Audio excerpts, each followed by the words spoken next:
میں صرف مختصر سا ایک پیغام دوں گا. شعبان کا مہینہ ہے، یہ رسول پاک صلی اللہ تعالیٰ علیہ وسلم کا مہینہ ہے، اور رمضان کے بعد سب سے زیادہ حضور پاک صلی اللہ تعالیٰ علیہ وسلم کو روزے کی حالت میں کسی مہینے میں دیکھا گیا تو شعبان کا مہینہ.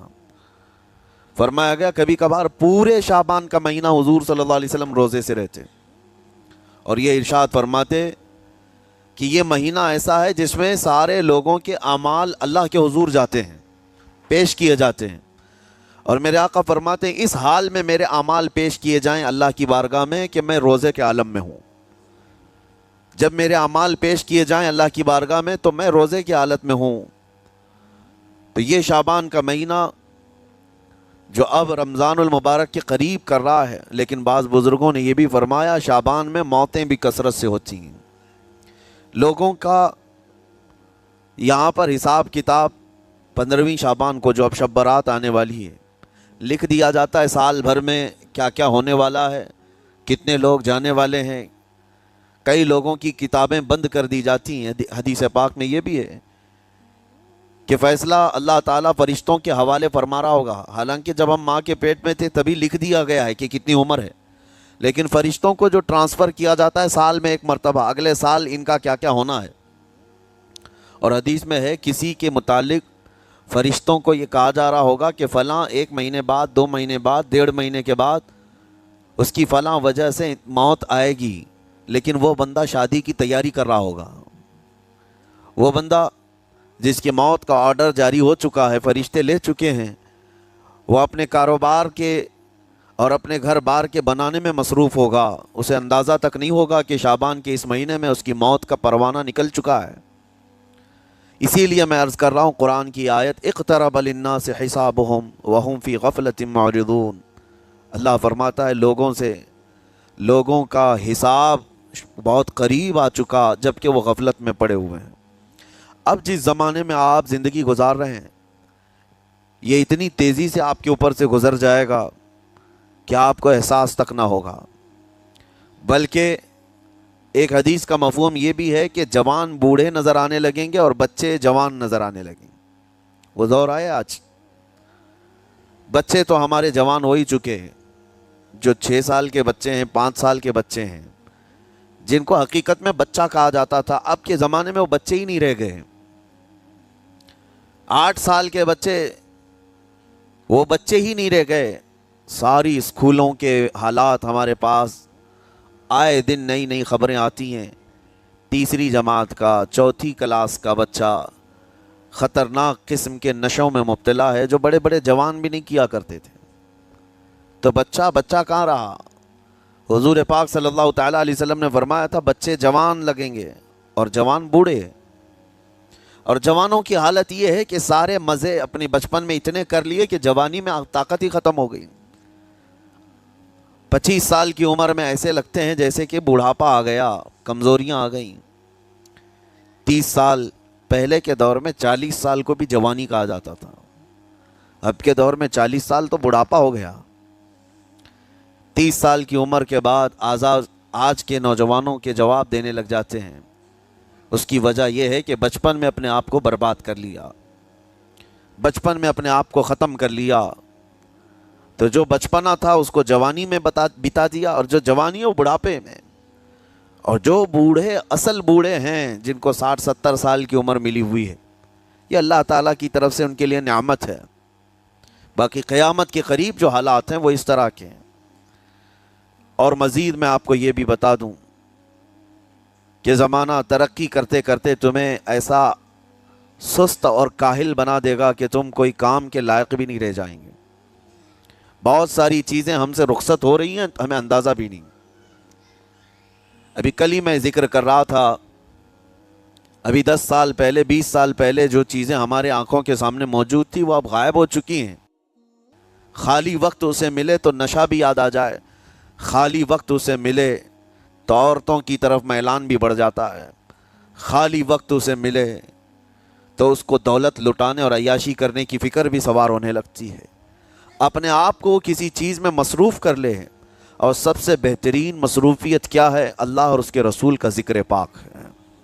یہ سب سے بہترین مصروفیت ہے کہ تم نے اپنے آپ کو اس میں مصروف کر رکھا تو اللہ تعالیٰ دنیا کی تمام مصروفیتوں سے تمہیں آزاد کر دے گا، برائیوں سے آزاد کر دے گا۔ قرآن میں رب تعالیٰ فرماتا ہے وَقَالُوا حَسْبُنَا اللَّهُ وَنِعْمَ الْوَكِيلُ، جنہوں نے یہ کہا ہمارا رب ہمارے لیے کافی ہے، ہمارا اللہ ہمارے لیے کافی ہے، اور کیا ہی بہترین مددگار ہے، کیا ہی بہترین وکیل ہے جس نے یہ کہا۔ اللہ فرماتا ہے اس کے فوراً بعد آیت آئی فَانْقَلَبُوا بِنِعْمَةٍ مِّنَ اللَّهِ وَفَضْلٍ لَمْ يَمْسَسْهُمْ سُوءٌ، اللہ ان لوگوں کو اپنی خاص نعمتوں میں لے جائے گا، ایسی جگہ جہاں کوئی برائی انہیں چھو بھی نہ سکے گی۔ جنہوں نے اللہ کی بارگاہ میں یہ کہا حسبنا اللہ ونعم الوکیل، آگے بھی ہے دوسری آیت ہے نعم المولا ونعم النصیر، جس نے یہ کہا اللہ فرماتا ہے ان بندوں کو اللہ اپنی خاص نعمتوں میں لے جائے گا اور فضل میں لے جائے گا، ایسی جگہ لم یمسسہم سوء، جہاں انہیں کوئی برائی چھو بھی نہ سکے گی، کوئی برائی نہ آ سکے گی۔ اسی لیے کثرت سے اپنے آپ کو مصروف رکھو۔ یہ جو محافل ہماری ہو رہی ہیں اللہ کرے کہ ہمیشہ قائم رہیں۔ ہم ہفتے میں ایک مرتبہ ذکر کی مجلس میں آتے ہیں اپنے دل کو اللہ تعالیٰ کی یاد سے معمور کرنے کے لیے۔ ویسے کھانا تو دن میں 3 مرتبہ اور کوئی تو 5 مرتبہ کھاتے ہیں۔ اپنے جسم کا بھرپور خیال رکھا جاتا ہے، ہماری روح کے خیال کے لیے ان مجلسوں میں آنا ضروری ہے۔ یہ مجلسوں کی پابندیاں، اور اگر آپ اس کو ہی یہ سمجھ کر نہ چلیں کہ ہم نے ایک بار ہفتے میں ذکر کر لیا تو اب کافی ہے۔ ہماری گاڑی بھی جو ہے پیٹرول بار بار مانگتی ہے، اس کو جس طرح سے چلاتے ہیں اس طرح سے اس کی خواہش بھی ہے۔ روزانہ گاڑی کو اگر کہیں کھڑی کر رکھیں تو زیادہ پیٹرول نہیں لگے گا، لیکن چلتی رہے تو بار بار پیٹرول کی ضرورت ہے۔ ہم میں سے ابھی کوئی ایسا نہیں ہے جو بستر پر پڑا ہوا ہے، ہر کوئی چل رہا ہے، پھر رہا ہے، دنیا میں مصروف ہے۔ تم اپنے کھانے پانے بھی کر رہے ہو، لوگوں سے ملاقات بھی کر رہے ہو، اس کا مطلب ہے تمہاری گاڑی چل رہی ہے اور اس کو پیٹرول بار بار چاہیے۔ اور یہی جو ایندھن ہے، یہ پیٹرول ہے، اس کا کام یہ اللہ تعالیٰ کا ذکر کرتا ہے۔ تمہارے جسم کو بیلنس رکھنے کے لیے، تمہاری فکروں کو بیلنس رکھنے کے لیے، تمہارے دماغ کو صحیح سلامت ایک نہج پر رکھنے کے لیے یہ ذکر کی محافل قوت دیتی ہیں۔ اگر اس ہفتے میں آپ نے ذکر کیا نہیں ہوا تو آپ اپنے ہی گھر پر سونے سے قبل بستر پر بیٹھ کر کیوں اللہ کا ذکر نہیں کر لیتے؟ 5 منٹ 10 منٹ اس مولا کو پکار کر کے سونے میں کیا حرج ہے؟ لوگ موبائل دیکھتے، گانے سنتے، فلمیں دیکھتے ہوئے سو جاتے ہیں، لیکن اللہ رب العزت کو یاد کر کے سونے والا، میرے عزیز و قرآن میں مولا فرماتا ہے فَاذْكُرُونِي أَذْكُرْكُمْ، اس کا وعدہ ہے تم مجھے یاد کرو میں تمہیں یاد کروں گا۔ اور اس کی تفسیر میں اللہ تعالیٰ کے اس قول میں، اس فرمان کی تفسیر میں بزرگوں نے فرمایا اللہ کیسے یاد کرتا ہے بندے کو؟ اللہ بندے کو کیسے یاد کرتا ہے؟ جب تم اس کی یاد میں مصروف رہے، اپنے آپ کو بزی کر رکھا، اللہ تمہیں کیسی جگہ یاد کرتا ہے؟ فرماتے ہیں مفسرین کہ بندہ تو لوگوں میں اللہ کو یاد کیا اور اللہ بندے کو فرشتوں میں یاد کرتا ہے۔ فرشتوں کے درمیان تمہارا ذکر ہونے لگتا ہے کہ فلاں کا بیٹا فلاں آج میرا ذکر کر رہا تھا۔ آج محفل ذکر سے جتنے نکلیں گے اللہ کریم ہمارا ذکر فرشتوں میں ضرور فرمائے گا، فرشتوں میں ضرور ذکر ہوگا کہ فلاں بندہ آج ذکر میں مشغول تھا۔ اور پھر یہ بھی فرمایا بزرگوں نے، مفسرین نے، کہ اللہ تعالیٰ وہاں یاد کرتا ہے جہاں فرشتے ہوں، فرشتوں کی محفل میں تمہارا ذکر۔ اور اس کے علاوہ یہ بھی فرمایا گیا کہ تم دنیا میں زندگی میں اسے یاد کرتے تھے اور وہ تمہیں مرنے کے بعد قبر میں یاد کرے گا۔ جب دنیا تمہیں چھوڑ دیتی ہے تب اللہ تعالیٰ تمہیں یاد فرماتا ہے۔ فَاذْكُرُونِي أَذْكُرْكُمْ کا مطلب یہ ہے وہ تمہیں یاد فرمائے گا، لیکن اس کے لیے کثرت سے تم اللہ کو یاد کرو، اللہ کو یاد کرو۔ تو بہرحال میرے عزیزو، قیامت کی نشانیاں جو ہم نے آج مختصر آپ کے سامنے رکھی وہ بہت تیزی سے تمہارے سروں پر آ رہی ہیں اور تمہارے ہاتھوں سے بہت سارے کام اب چھن جائیں گے۔ ابھی آپ ترقیات میں خوشی سے بات کرتے ہوئے بیٹھتے ہیں نا، ڈسکس کرتے رہتے ہیں کہ سنا ہے ایسی کار آ رہی ہے کہ وہ اب بغیر ڈرائیور کے چلے گی، روبوٹ سے چلے گی۔ اس کو تو ہم خوشیوں میں ڈسکس کرتے ہیں کہ اچھا ایسا ہونے والا ہے۔ پہلے ایسا تھا کہ موبائل آپ بٹن کے دباتے تھے، کسی نے اگر خبر کر دیا کہ نہیں بعد میں صرف ٹچ کرنے سے آتا ہے تو آپ کہتے اچھا ایسا بھی آنے والا ہے۔ لیکن آپ کوئی کہے تو آپ کو کوئی تعجب نہیں، ٹچ اسکرین، کوئی تعجب کی بات نہیں، بنا ڈرائیور کے گاڑیاں آ جائیں گی۔ اس طرح ہوتے ہوتے نظام زندگی اس قدر بدل جائے گا، اس قدر بدل جائے گا۔ آج میری یہ بات نوٹ کر کے رکھ لیں، زندگی باقی رہی تو 10 سال بعد انشاءاللہ ہم ملاقات کریں گے، اگر اللہ نے زندگی باقی رکھی، اور اس کے بعد پھر ہماری یہ باتیں میچ کر کے دیکھیں کہ کیا کیا ہوا ہے اور کیا کیا دنیا بدل چکی۔ اسی لیے میں کوئی بھوشمانی نہیں کر رہا ہوں، اور نہ ہی کوئی جوتش بابا ہوں طوطا لے کر جو بیٹھتا ہے، یا تمہارے ہاتھوں کی لکیریں دیکھ کر کے کوئی فیوچر بولنے والا نہیں۔ مصطفیٰ کریم صلی اللہ تعالیٰ علیہ وسلم کی احادیث سے جو قیامت کے قریب ہونے والے، رونما ہونے والے واقعات ہیں، میں ترجمانی کر رہا ہوں حضور کی حدیثوں کی، اس لیے کہ ہمیں پتا ہے دنیا کے سارے سائنسدان جھوٹ بول سکتے ہیں، مدینے والے کی بات جھوٹ نہیں۔ میرے آقا صلی اللہ تعالیٰ علیہ وسلم کا فرمان جھوٹا نہیں ہو سکتا۔ اس لیے اگلا دور جو آ رہا ہے وہ بڑا سخت ترین ہے۔ اب آپ دیکھیں، محنت سے عاجز، ہر چیز سے محنت سے تمہیں نکال لینا ہے۔ میں نے تو لکھنے پڑھنے کی ایک مثال دی کہ تمہارے ہاتھوں سے قلم چلا جائے گا، تمہارے پاس سے کتابیں جو پرنٹ ہوتی تھی یہ بھی چلی جائیں گی، بس تم موبائل میں آڈیو کتابیں سنتے رہو۔ اور دور تو ایسا ہوگا کہ کچھ لکھنا بھی ہے، وہ بھی ابھی آ ہی چکا ہے، وائس کمانڈ جو ہوتا ہے اس کو بولو وہ لکھ کر کے دے دے گا، تم اس میں موبائل میں جو بولو گے وہ ٹائپ بھی ہو جائے گا۔ تو جب آپ کے بولنے سے سب لکھ بھی جاتا ہے تو قلم اٹھانے کی ضرورت کیا ہے؟ قلم چھوٹ گیا تمہارے ہاتھ سے، یہ سب چیزیں چھوٹ جائیں گی آگے۔ اب دور کے متعلق پیشین گوئیاں بعض سائنسدانوں نے یہ بھی کی ہیں کہ بچے پیدا کرنے کے لیے شادی ہونا بھی ضروری نہیں، یہ دنیا کا پلان ہے، یہ میں فطرت خداوندی کو نہیں بتا رہا، اللہ کے قانون کے خلاف ہے، لیکن دنیا یہ بھی چاہتی ہے کہ شادی کی بھی ضرورت نہیں، بچے ہم لیب میں پیدا کریں گے، لیبارٹری کے اندر ماں کی جیسے رحم دانی ہوتی ہے، بچہ دانی، آرٹیفیشیل اس کو تیار کر کے اس کے اندر کسی مرد کے نطفے کو رکھ کر اس کو وہیں پروان دیا جائے گا۔ نہ کسی کی شادی کی ضرورت ہے، نہ کوئی عقد، نہ کوئی ایگریمنٹ، کچھ نہیں، جس کو بچہ چاہیے وہ لیب سے خرید لے، ہر طرح کی چیزوں سے تمہیں آری کر دیا جائے۔ ابھی تو بہت سارے لوگ سوال بھی کرتے ہیں ہم سے ٹیسٹ ٹیوب بیبی کے متعلق، جس کو بچے نہیں ہو رہے ہیں، کیا وہ اس طرح سے ٹیسٹ ٹیوب بیبی سے، جو آج ایک طریقہ کار ہے، بچے پیدا کر سکتے ہیں یا نہیں؟ اس کے کئی طریقے ہیں سائنس میں، کہ اسی مرد کا نطفہ اسی کی عورت میں رکھ کر کے اس کو پروان دیا جائے، اور بعض دوسرے طریقے کہ کسی دوسرے کا لا کر اس کی عورت میں رکھ دیا جائے، یہ تو سراسر حرام ہے، زنا ہے۔ لیکن ائمہ اکرام، فقہاء اکرام نے حلال رشتے کے اندر ہی مرد اور عورت جو شادی شدہ ہیں ان کو بھی اس طریقے سے بچہ حاصل کرنے کی اجازت نہیں تھی، وہ ناجائز ہے، ناجائز ہے۔ بچے دینا یہ اللہ کی شان ہے۔ حضرت ابو ہریرہ رضی اللہ تعالیٰ عنہ حضور صلی اللہ علیہ وسلم کی بارگاہ میں حاضر ہوئے، عرض کرتے ہیں عرب والے لوگ عزل کرتے ہیں یا رسول اللہ، یعنی بچے نہ ہونا نہیں چاہیے کسی کو، تو پریکاشن لیتے تھے وہ لوگ، اس کا طریقہ کار ان کا الگ تھا عربوں کا، وہ انزال نہیں کرتے، اس سے پہلے جدا ہوتے۔ حضرت ابو ہریرہ رضی اللہ تعالیٰ عنہ نے حضور کی بارگاہ میں پوچھا کہ ایسا کیا کرنا کیسا ہے؟ نبی پاک صلی اللہ تعالیٰ علیہ وسلم نے ارشاد فرمایا، اگر رب تبارک و تعالیٰ چاہے تو بھی بچے عطا کرے گا، کوئی عزل کر لے الگ ہو جائے، اگر مولا کو دینا ہو تو اس حال میں بھی اللہ تعالیٰ بچے عطا کرے گا، جو مولا بغیر باپ کے عیسیٰ پیدا فرماتا ہو۔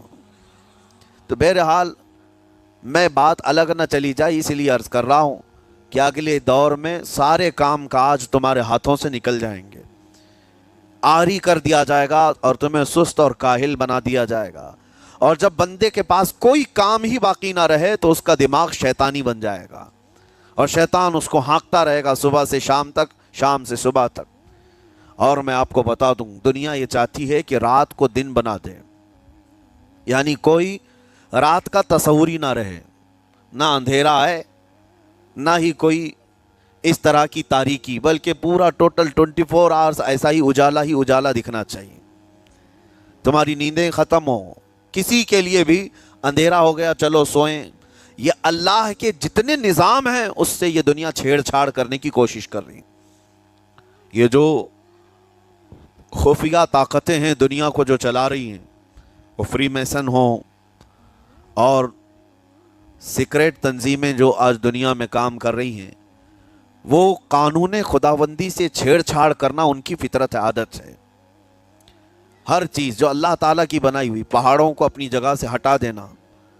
عرب میں آج پتہ ہے آپ کو، سعودی میں سب سے زیادہ پہاڑ کاٹے جا رہے ہیں. پہاڑ اتنے کاٹتے ہیں وہ، پورے کے پورے پہاڑوں کو انہوں نے زمین سے الگ کر دیا اور وہاں پہاڑ کا وجود ہی نہیں. مکہ میں جا کر آپ دیکھ لیں، مدینے میں جا کر دیکھ لیں، 4 سال 5 سال کنٹینیو کئی مشینیں لگا کر کے پورے پہاڑ کو صاف کر دیا، پتھر کے پہاڑ. اصل میں یہ نظام قدرت ہے. پہاڑ یوں ہی نہیں بنائے اللہ نے زمین پر. والجبال اوتادا، یہ میخ بنا کر کے اس میں گاڑ دیے گئے تاکہ زمین ہلنے نہ پائے. زمین پانی پر ہے، اور جب پہاڑوں سے چھیڑ چھاڑ کیا جائے گا زمینوں میں زلزلے آئیں گے، ادھر سے ادھر زمین ہل جائے گی. اور تو اور انہوں نے اپنی ٹیکنالوجی کو بڑھاتے بڑھاتے قانون خداوندی میں چھیڑ چھاڑ کے لیے کیا نہیں کیا.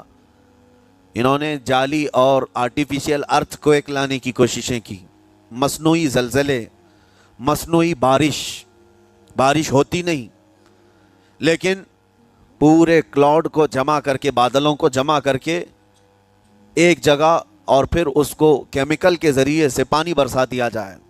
لوگوں کو لگتا ہے کہ ابر چھا گیا اور پانی آنے لگ گیا. یعنی بارش بھی مصنوعی برسائی جائے، ہوائیں بھی مصنوعی چلائی جائیں، پہاڑ بھی کاٹ دیے جائیں، جعلی زلزلے لائے جائیں. سونامی کو بھی لانے کی ترکیبیں ان لوگوں نے سوچی کہ زیر زمین جو لاوا ہوتا ہے اس کے اندر دھماکہ کر دیا جائے تاکہ پانی کی موجیں بے قابو ہو کر بہت زیادہ لہریں اٹھ جائیں اور دنیا میں تباہی مچائیں. بیماریاں اللہ کی طرف سے آتی ہیں، لیکن بیماریاں یہ لیب میں بنانے کی کوشش کرتے ہیں کہ وائرس بنائے جائیں اور لوگوں کے درمیان چھوڑ دیے جائیں، جس کو آج دنیا کی بڑی طاقتیں بایو ویپن کہتی ہیں. یعنی ہتھیار صرف گولہ بارود بندوق اور میزائل ہی نہیں ہیں، ہتھیار یہ وائرس بھی ہیں، کیمیکل بھی ہے، دوائیوں کی شکل میں. یہ برسوں سے یہ تنظیمیں اس بات پر کام کر رہی ہیں، حتیٰ کہ یہ نظام قدرت کو، نظام خداوندی کو پورے اکثر بدلنے کے لیے انہوں نے مردوں کو عورت بنانا، عورتوں کو مرد بنانے کی بھی مہم چھیڑ رکھی ہے. ٹرانسجینڈر، ان سب کو خاص قانونی حق دیا جائے گا، اور مرضی سے آدمی اپنے جینڈر کو، اپنی جنس کو چینج کروا لے. یہ قانون خداوندی میں چھیڑ چھاڑ ہے نہیں. اور انسان کو جس کام کے لیے پیدا کیا گیا تھا اس کام سے اس کو عاری کر دیا جائے، کاہل بنا دیا جائے. اسی لیے دیکھیں، وہ رحمان مولا چاہے تو تمہیں گھر میں بٹھا کر خوب رزق دے. وہ غفار ہے جو چونٹیوں کو اپنے سوراخ میں رزق دیتا ہے، مچھلیوں کو پانی کے اندر رزق دیتا ہے. وہ اشرف المخلوقات کو کیوں نہیں کھلائے گا؟ لیکن اس کا حکم یہ ہے، قُضِ اِذَا قُضِيَتِ الصَّلَاةُ فَانْتَشِرُوا فِي الْأَرْضِ، جب نماز پڑھ لو تو زمین میں پھیل جاؤ اور اللہ کا رزق ڈھونڈو. یہ نہیں کہ گھر میں بیٹھ کر کے تم پکارتے رہو رزق آ جا، رزق آ جا، رزق آ جا. یہ نہیں ہے. تمہیں کیوں؟ تم کاہل اور سست نہ بنو. تمہیں فرمائے گا ہاتھ پیر چلاؤ. نبی پاک صلی اللہ تعالیٰ علیہ وسلم نے ارشاد فرمایا، دنیا کا سب سے بہترین رزق وہ ہے جو اپنے ہاتھوں کی کمائی، محنت سے. اور حضور فرماتے ہیں اللہ کے نبی داؤد علیہ السلام لوہے کا کام کرتے اور خود اپنے ہاتھوں سے لوہے کو تپا کر کے نقش بناتے، اور لوہے کی زرہ جو جنگوں میں پہنی جاتی یہ بنا کر کے بیچتے تھے، اور اس کی آمدنی سے حضرت داؤد علیہ السلام اپنا گھر چلاتے تھے. حضرت ادریس علیہ السلام کپڑے سلتے تھے، درزی کا کام کرتے اور اپنا گھر چلاتے. حضرت ابراہیم علیہ السلام گھر بنانے کا کام کرتے رہے. اسی لیے نبی پاک صلی اللہ تعالیٰ علیہ وسلم نے فرمایا اللہ کے سارے نبی اپنے ہاتھوں کی کمائی کھایا کرتے تھے، کوئی گھر بیٹھ کر کے نہیں. جو لوگوں کو آج یہ شوق ہے کہ بس کسی کو جائیداد میں کچھ پراپرٹی ملی تو کرائے پر چڑھا دو اور کرایہ کھاتے رہو.